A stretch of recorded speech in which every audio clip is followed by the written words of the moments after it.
And I want to tell you and start off today's message with a story. And it's when I was 9 years old, and my mom went to a lot of different Bible studies here in the Lehigh Valley area. And we went to one in Bethlehem, and in that household there was another kid that was my age. And I think I was just starting to get to know this kid. And anyway, so we went out into the neighborhood there at the time, and into the neighborhood I was unfamiliar with it. And we started going to a park that was close by, and all of a sudden, all these kids started coming out, like I would say probably about 40 to 50 kids out of nowhere. It was like they were hiding in the bushes or something. It was kind of strange, and maybe that's just my recollection, but just started coming out of nowhere onto the basketball court. And somehow they had a chair with them. It was like out of a movie. It was just a really strange kind of setting. And all of a sudden, they pushed me down and pushed me on the chair. Now, I was not a small kid, okay? But there was a lot of kids, and the head kid was even bigger. And so this was a gang, and it seemed like my supposed friend I was getting to know was trying to get part of a gang.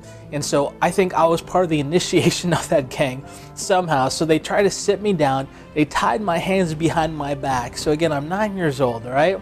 And tied my hands behind my back.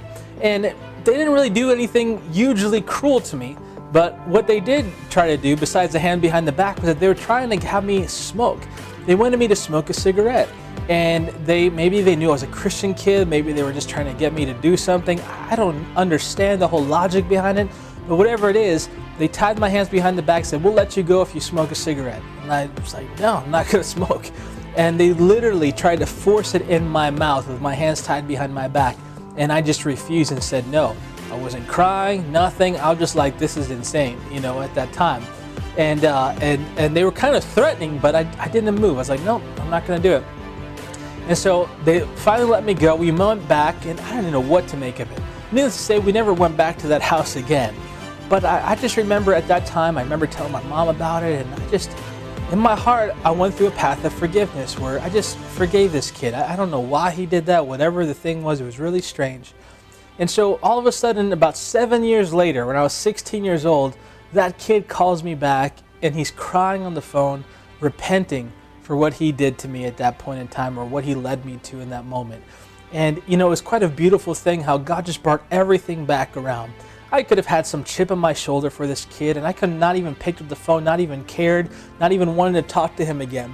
But God did something in my heart where my heart was soft, and I wanted to, look, I don't have any malice towards him or anything like that. And God opened up a way for reconciliation at that point in time, and also gave him the opportunity to say, "I'm sorry."